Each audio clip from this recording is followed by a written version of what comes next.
your kind of key difference was tonight? I don't think there was a turning point. I think it was a general theme throughout the night. When we made game plan mistakes, they hurt us. I thought the Houston Game 5 was the most game plan mistakes we made in a playoff game so far. We obviously lost that game. You're playing the world champs. Your margin for error in terms of mistakes is not that high. You can make mistakes. Basketball's a game full of mistakes. There's just too many tonight. We got to clean that up. But there were some good things. We won expected score. Held Shea under 20. He ended up with 7 turnovers. The guys played hard. We just got to do a better job with execution. It comes down to just the attention to detail on that, and I know we'll clean things up and be better. Did you find the execution errors to be primarily offensive or primarily defensive?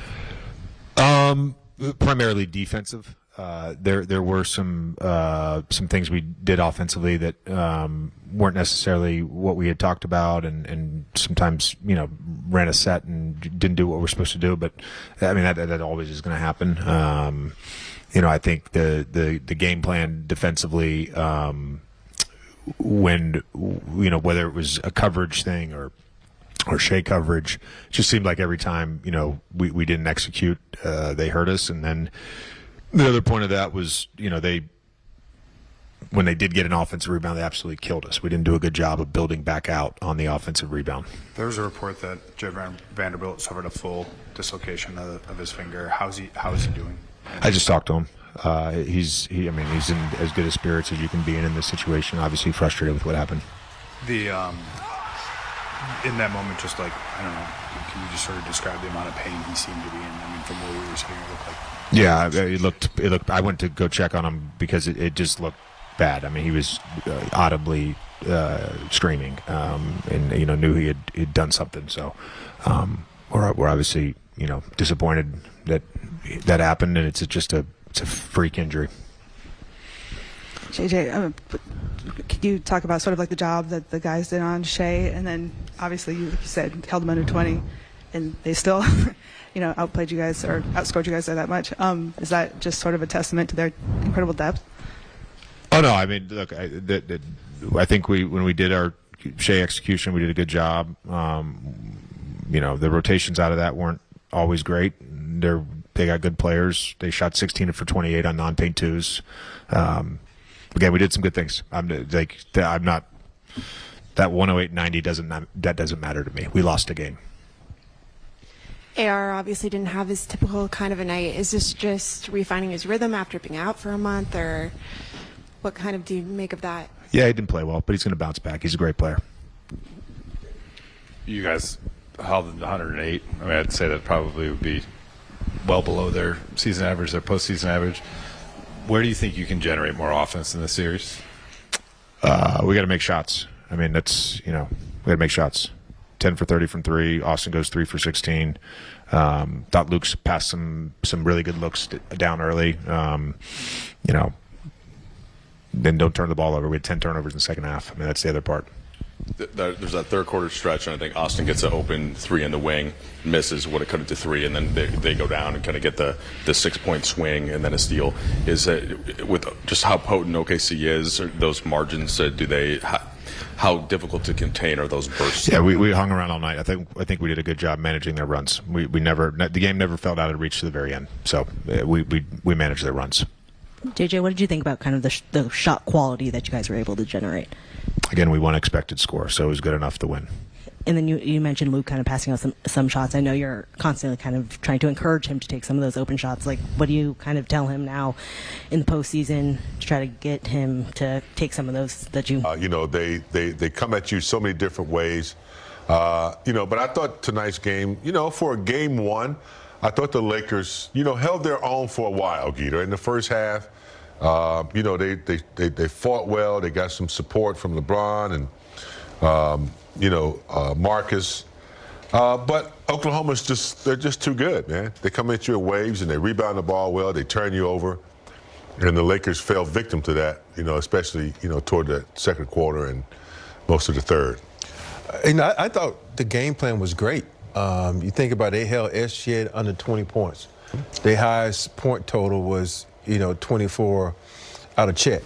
And for me, I know sometimes, we just shot the ball poorly. You shot the ball poorly for a reason. And same thing applies to the Lakers. You look at the way Marcus and Austin Reeves shot the ball. They were 7 for, 31 between the two of them.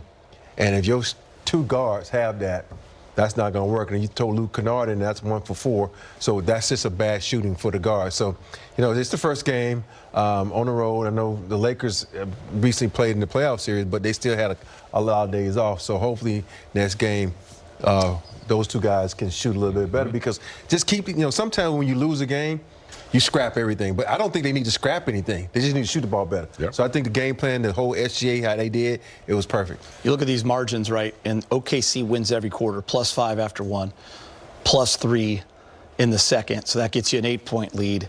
Then they go +4 in the third. That gets you a 12-point lead. And then they win the fourth by 6. You end up losing by 18. They just wear you down and they win the quarters, James. And one of your comments, and we're just watching the game, is we just need to win a quarter. Yeah. You kept saying that, just win one quarter. And that's the way you have to try to plan. I thought the Lakers came close to doing that. As Rob said, they just didn't shoot the ball as well. But Oklahoma will come at you with their bench. Guys like, and also guys like McCain, who's just a nightmare.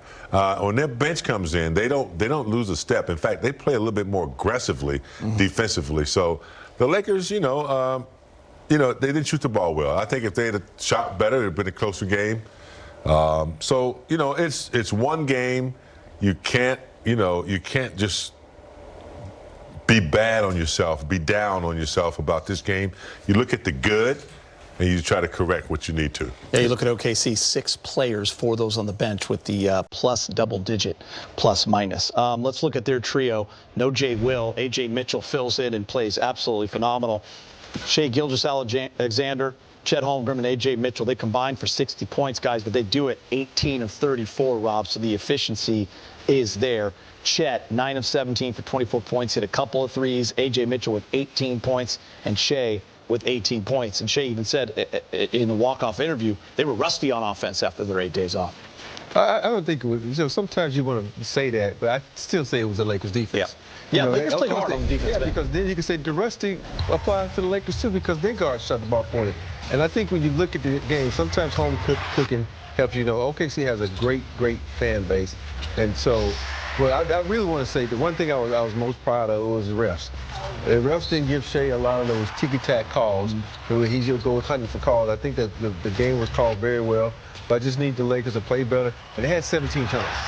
And then, and we looked at a couple of those turnovers. There was bad turnovers.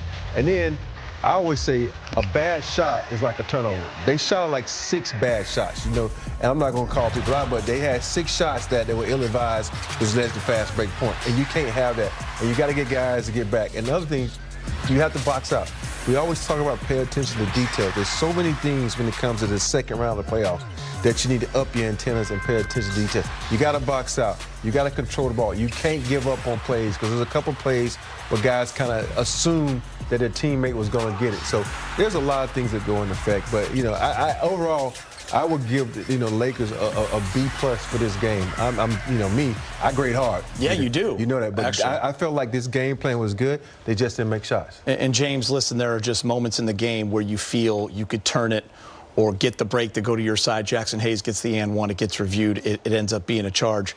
Lakers with like 30 seconds left have the ball in the third, chance to win the quarter. Marcus has a 3. He misses. Go down the other end. A.J. Mitchell, 4 points.